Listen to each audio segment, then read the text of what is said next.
Tech Sounds presenta Historias para Mentes Curiosas.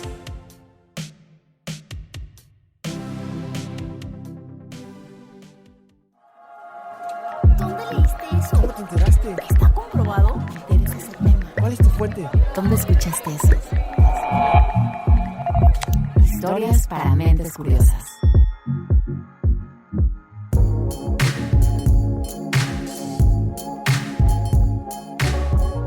Hola, ¿qué tal? Esto es Historias para Mentes Curiosas, el podcast de Tech Science, la plataforma editorial de investigación del TEC de Monterrey. Yo soy Carmina de la Luz, soy periodista y escribo los guiones de este espacio en el que compartimos ciencia para un mejor futuro. Hoy me toca hablarte de un tema de salud que genera preocupación y hasta miedo en muchas personas. Con razón, ¿eh? Sí, me refiero al cáncer. Seguramente tú conoces a alguien con esta enfermedad y por desgracia el número de casos va en aumento. Así que no es paranoico pensar que tú y yo pudiéramos convertirnos en parte de la estadística.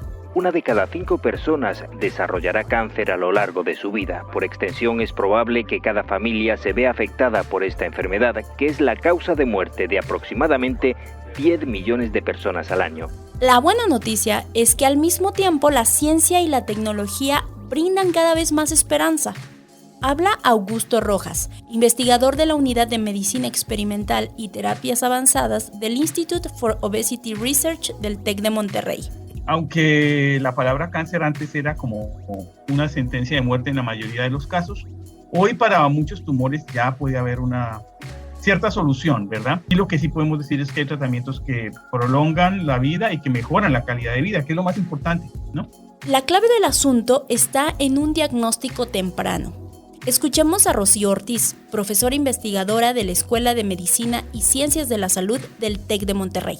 Antes, cuando se diagnosticaban, a todos les daban la misma terapia, pues era para todos igual el tratamiento. Cada vez tenemos más especificidad dependiendo del tumor. Cada sujeto trae un tumor con marcadores diferentes. Pues en el proceso de diagnóstico ya del tumor viene una caracterización del tumor, una clasificación y una definición de la terapia. Precisamente por eso decidimos enfocar este episodio en las alternativas más novedosas para detectar el cáncer, incluso mucho antes de que siquiera se note o cause síntomas. ¿Quieres saber cuáles son estas técnicas, cómo funcionan y qué se necesita para acceder a ellas? Entonces quédate conmigo. Comenzamos.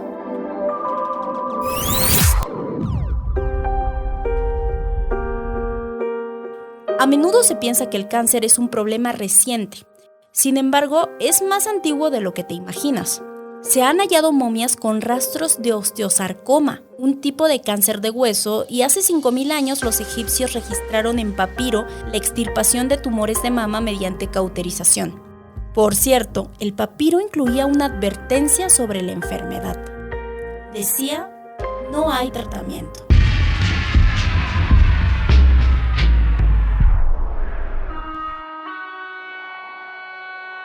Fueron los antiguos griegos quienes lo bautizaron como cáncer y te voy a contar por qué. Resulta que por ahí del siglo IV antes de la era común, Hipócrates, considerado el padre de la medicina, vio unos tumores y su forma se le hizo parecida a la de un cangrejo. Así que los llamó carcinos o cangrejo en griego. Más tarde un médico romano llamado Celso lo tradujo a cáncer, que significa cangrejo en latín. Finalmente, Galeno, que era compatriota de Hipócrates, usó el vocablo oncos o hinchazón para describir a los tumores. De ahí deriva oncología, oncólogo, etc. En la actualidad, la palabra cáncer designa un amplio grupo de enfermedades que pueden afectar a cualquier parte del organismo. Y la expresión tumores malignos o neoplasias malignas se usan como sinónimos. Toma nota de estos términos porque los escucharemos a lo largo del episodio. No hay cáncer, hay cánceres. Inclusive cuando hablamos de un cáncer particular, por ejemplo, cáncer de mama o cáncer de colon, también tenemos que decir que hay diferentes tipos de cáncer y que cada uno de estos cánceres tiene una historia muy distinta, ¿no? Muy individual. Pero ¿por qué nos da cáncer en primer lugar? Bueno, digamos que es una cuestión inherente a nuestra existencia como seres multicelulares. A la hora de crecer y desarrollarnos, el material genético de nuestras células se replica y éstas se dividen. Sin embargo, en ocasiones surgen errores en el proceso que luego se traducen en un comportamiento celular extraño e invasivo. Las células mutadas empiezan a reproducirse sin control y dejan de cooperar con sus compañeras sanas.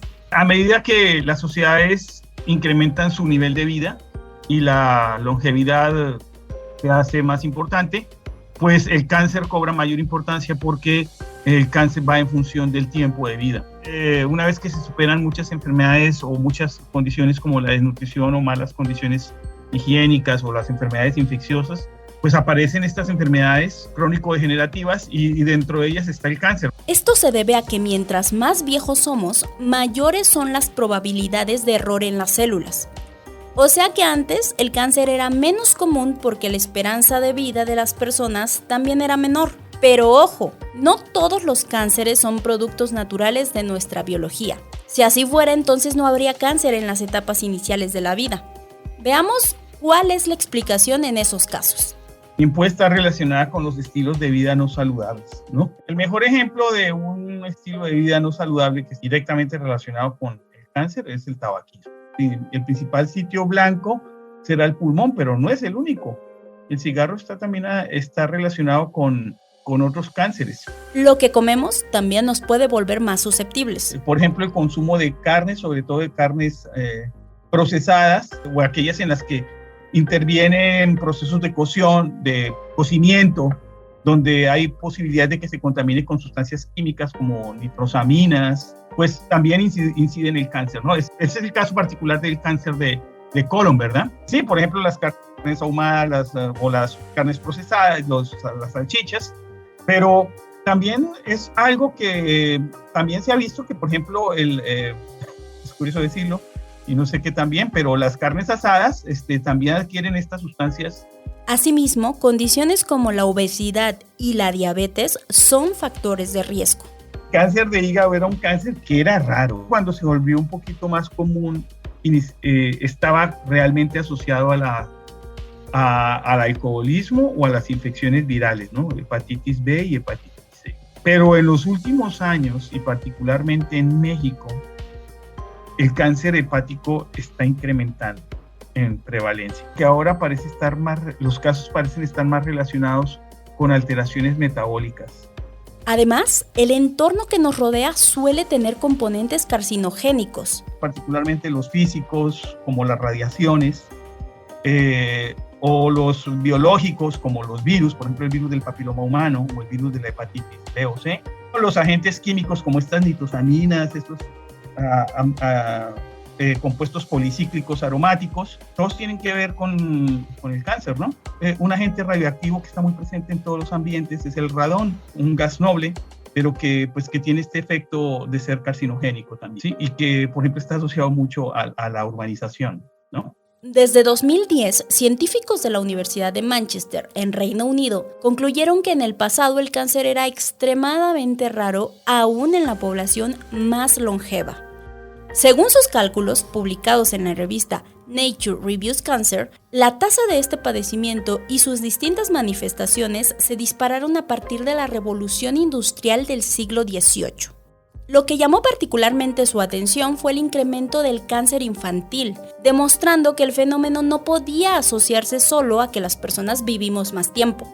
Dependiendo de muchas condiciones genéticas y ambientales, las incidencias de cáncer podemos decir que sí son un poquito diferentes en cada región. En donde sí hay una distinción clara es en los tipos de cáncer que más se presentan. Por ejemplo, en los países de altos ingresos son frecuentes los cánceres que tienen relación con una edad avanzada, como el de mama y el de próstata. Cánceres que están relacionados con bajo nivel de ingresos o con bajo desarrollo social, pues por ejemplo están cáncer cervical asociado al virus del papiloma humano. Otro, por ejemplo, sería el cáncer de estómago. Es más frecuente en países de bajos niveles socioeconómicos, ¿no? Hay un agente que es infeccioso también, que está relacionado aquí, que es el Helicobacter pylori, y eso es parte de la explicación. La otra razón de esas diferencias tiene que ver con una brecha en el diagnóstico temprano. Vamos a descubrirlo al volver de la pausa. Si quieres conocer más sobre el comercio y los negocios, te invitamos a escuchar Territorio Negocios, La experiencia del cliente o del usuario es cada vez más importante. el podcast en el que hablamos sobre las nuevas tendencias de innovación, emprendimiento, finanzas y liderazgo en México y en el mundo. Escúchalo en Spotify, Apple Podcast y Google Podcast. Historias para mentes curiosas.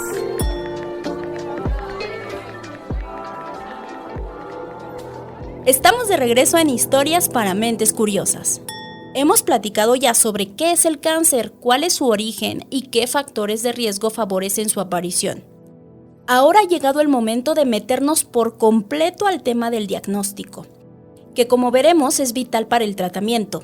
Pero necesitamos conocer primero el modo en que las células se vuelven peligrosas. El proceso de transformación, así le llamamos nosotros, es el proceso en el cual una célula comienza a tener algunos estímulos que la convierten en célula cancerosa. Es un proceso largo, pero durante ese proceso van ocurriendo cambios en la morfología del tejido. Pueden ser premonitorios de que el proceso va hacia la transformación maligna. Esta clase de alteraciones también suceden a nivel del funcionamiento de los órganos afectados. Durante el proceso en que la célula se está convirtiendo en cáncer, o una vez que ya generó un cáncer, pero ese cáncer todavía es incipiente, es diferente a cualquier célula normal que había en ese tejido. Y esa diferencia marca también que produzca productos, particularmente proteínas, que son anormales. Estas proteínas se pueden liberar a la sangre, puede ser porque la célula las libere, porque durante el proceso de cáncer muchas células cancerosas se mueren también y liberan sus productos a la sangre.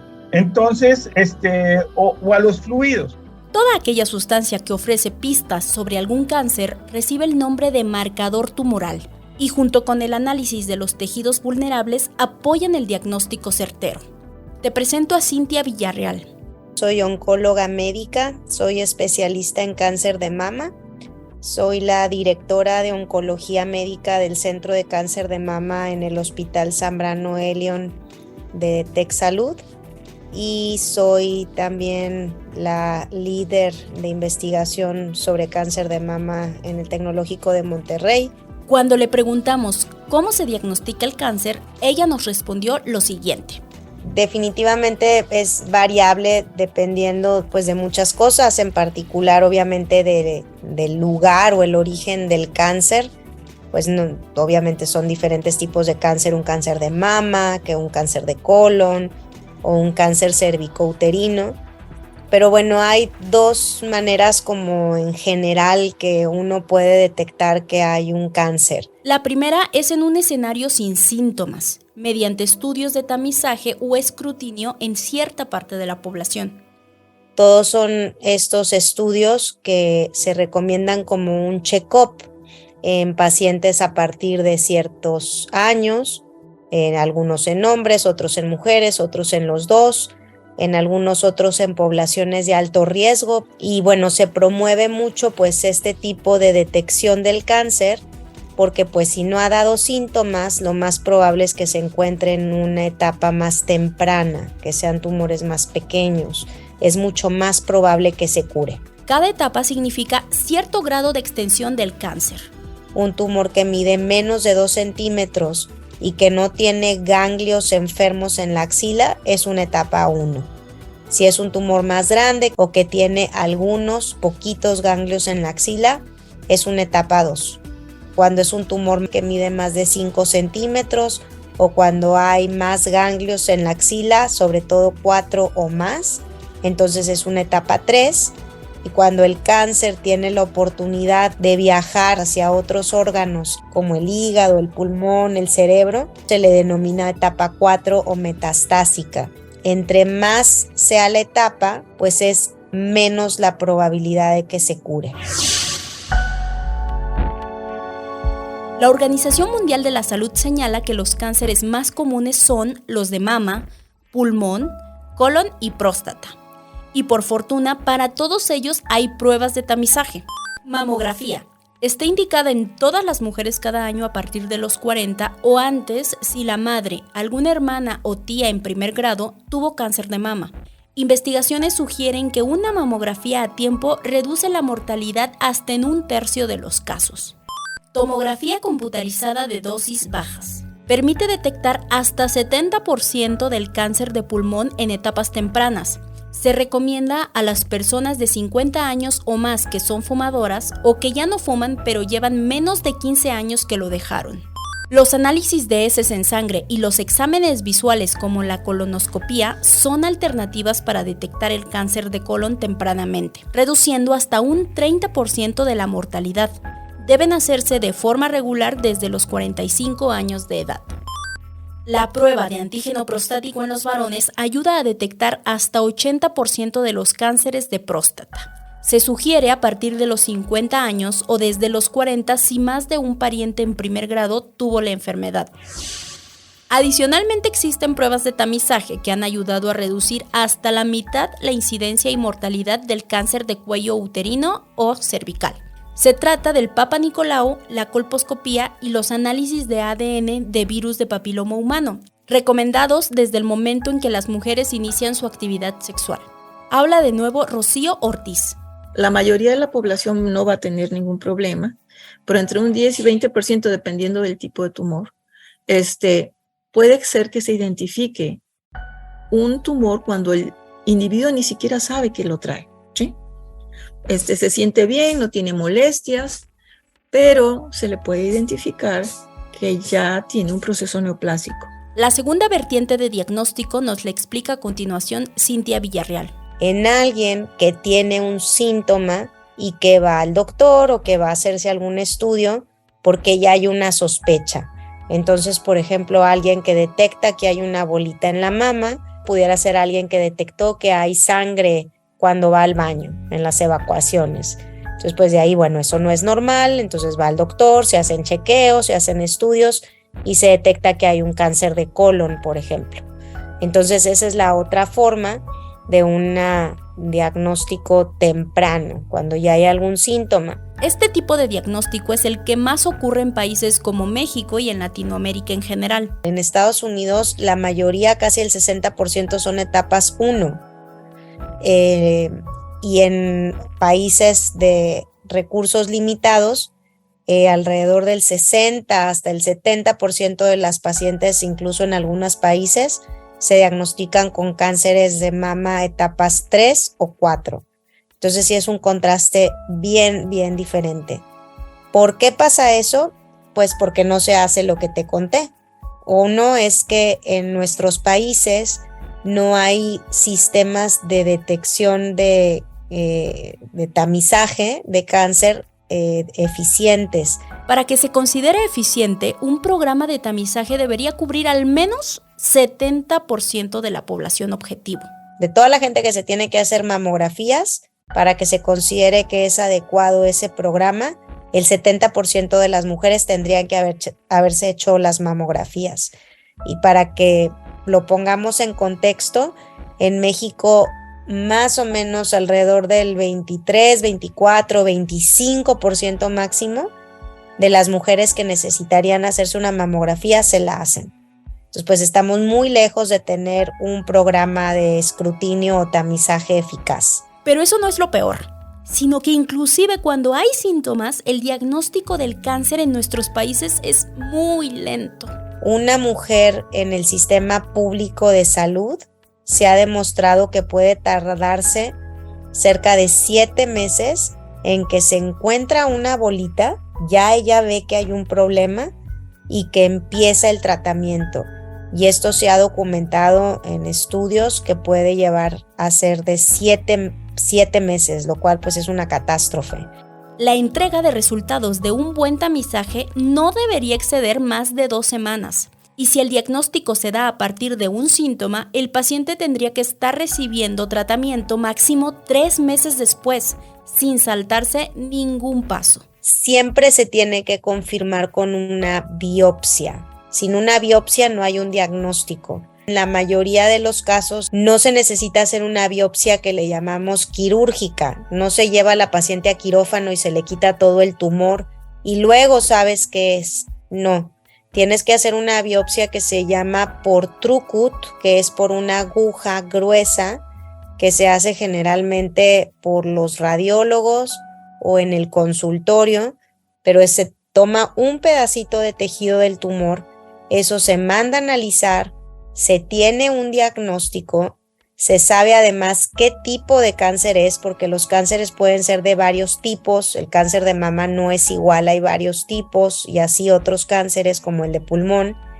Y una vez que se tiene ahora sí toda la información, es cuando se decide si la paciente necesita primero una cirugía o si necesita primero medicinas y luego la cirugía, o se define cuál es el tratamiento.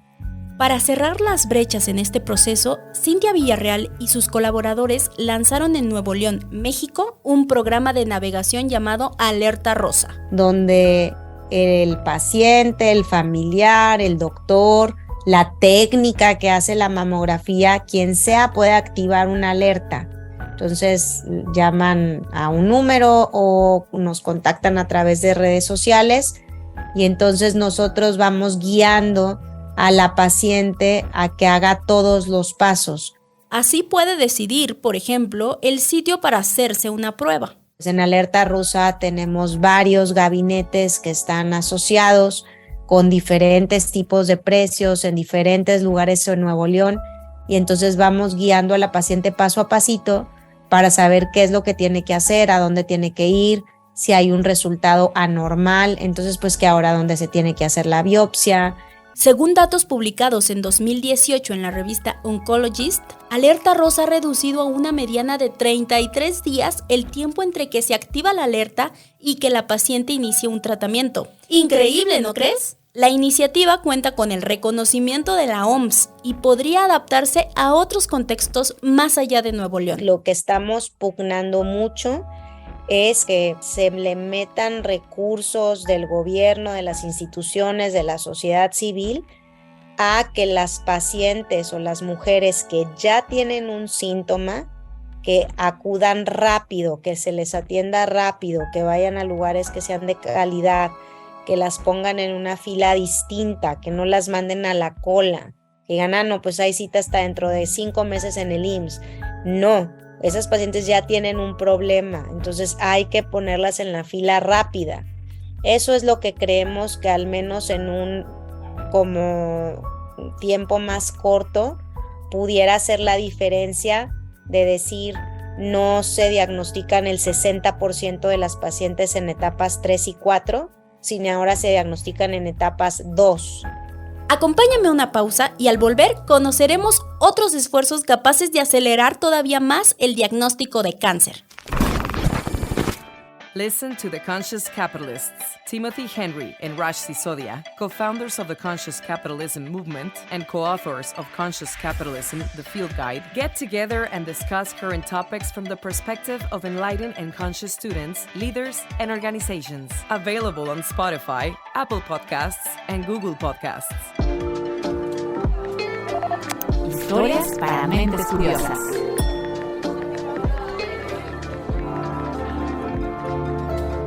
Estamos muy cerca de cerrar un episodio más de Historias para Mentes Curiosas.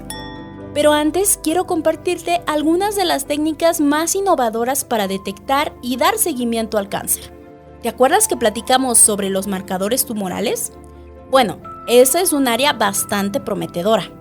Podríamos imaginarnos que en las lágrimas o en la saliva también se liberaran estas sustancias están ahí, ¿no? Por ejemplo, la vejiga liberando estas proteínas a la orina, o por ejemplo, un cáncer de cabeza y cuello liberando estas sustancias en la cavidad orofaringea. Inclusive aquí hay un estudio en el tecnológico de un doctor en el que está tratando de analizar si los tumores oculares pueden liberar estas sustancias a ciertos líquidos que hay en el ojo o en las lágrimas, ¿sí? Eso es factible. El problema es desarrollar la metodología para detectar esa proteína o ese ácido nucleico. Rocío Ortiz es una de las investigadoras que se ha enfocado en dicha tarea. En los últimos años en la Escuela de Medicina, hemos trabajado en proyectos en cáncer de mama principalmente, es la línea de investigación más fuerte, pero también hemos trabajado en otros tipos de tumores como cervix, colon, tiroides, por ejemplo. La idea es identificar aquellos marcadores precisamente de diagnóstico temprano y oportuno, o aquellos marcadores que nos dicen cuáles pacientes no van a responder o no están respondiendo a una terapia, pero en forma temprana, antes de que los pacientes recaigan y ya sea a veces tarde identificar esta no respuesta o difícil de implementar una nueva terapia. En este sentido es muy útil la herramienta denominada biopsia líquida. Se toma una muestra de sangre periférica del brazo, como cuando vamos a cualquier laboratorio clínico y nos toman un tubo de sangre. Y ahí en ese tubo de sangre obtenemos el suero y en ese suero podemos identificar restos del tumor, pues está en contacto con un torrente sanguíneo, entonces podemos identificar si hay restos de ese tumor, pero cuando ya lo identificamos, si hay algún marcador que cambió con respecto al original. Y a veces la respuesta proviene de otro tipo de testigos, los microorganismos que nos habitan. En muchos de los diagnósticos, por ejemplo, para colon y para cervix, va a ser muy importante, igual para pulmón, enfermedades respiratorias. La microbiota que se encuentra ya en el proceso neoplásico me puede dar una idea de que hay una alteración en ese tejido y que por el tipo de bacterias que están predominando me puede dar idea de que ya hay un proceso que está avanzado. Entonces en cervix estamos haciendo eso, tenemos datos muy importantes y tomamos, por ejemplo, 200 mujeres con cervix normal, con diagnóstico normal, así por el laboratorio y todo, y resulta que hemos encontrado una cantidad de patógenos que ya están ahí presentes. Y sobre todo también hemos identificado virus y virus de VPH oncogénico. Lo que pasa es que al microscopio, al ojo del patólogo, pues todavía esas variaciones no se notan. Para hacer estas deducciones, los científicos se apoyan en diversas tecnologías. Una de ellas es el Machine Learning. Hay que hacer una placa, ¿sí? Para pulmón, hay que hacer una sangre oculta en heces para colon, una mamografía para mama, etc. Un antígeno prostático para próstata. Entonces, teniendo ese marcador, ya esa muestra, a partir de ahí se está aplicando Machine Learning para decir, cuando tengamos estas condiciones de este paciente, este marcador, qué posibilidades tiene este sujeto de tener esta terapia o responder a esta terapia. Pero ya es hasta que se tiene esa muestra. Entonces, por ejemplo, hay muchos trabajos con las placas de radiografía y las de mamografía, con las imágenes, que dependiendo de la imagen, pues hasta de los píxeles que tienen y la manera que se distribuyen, están prediciendo una respuesta o no a la radioterapia o a la quimioterapia, por ejemplo. En resumen, contamos con opciones no solo para un diagnóstico temprano, sino súper precoz del cáncer. No obstante, no podemos olvidar que sigue habiendo un reto.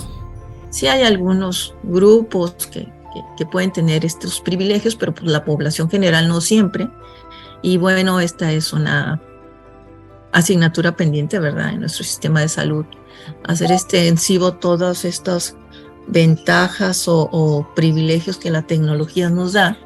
Estas nuevas terapias que son muy costosas, hablamos de millones de pesos una terapia. Democratizar lo mejor en diagnóstico de cáncer es tarea de todos. Nos compromete como pacientes porque nosotros tenemos que ser responsables de nuestras exposiciones y de nuestro autocuidado. Compromete a los médicos de primera línea, a los de las clínicas que atienden a medicina familiar o medicina para poder hacer estas detecciones tempranamente. También comprometen a los médicos especialistas, pero finalmente también detrás de esto tiene que haber toda una organización del sistema o de los sistemas de salud, tanto públicos como privados, para poder implementar bien estos servicios, ofrecerlos ofrecer servicios que sean de muy buena calidad y poderlos sostener y llevar a cabo, ¿no? Gracias por haberme acompañado en Historias para Mentes Curiosas, el podcast de Tech Science. Nuestra misión es mostrarte cómo la ciencia trabaja para mejorar nuestra vida, ofreciéndonos la perspectiva de un futuro mejor. ¿Qué te pareció el episodio de hoy? Compártenos tus impresiones y sugerencias en la encuesta que viene abajo en Spotify. Te invitamos a que ingreses a techscience.tech.mx para que conozcas nuestros contenidos sobre investigación. Agradecemos a nuestros entrevistados, Augusto Rojas, Cintia Villarreal y Rocío Ortiz, todos investigadores y profesores del TEC de Monterrey.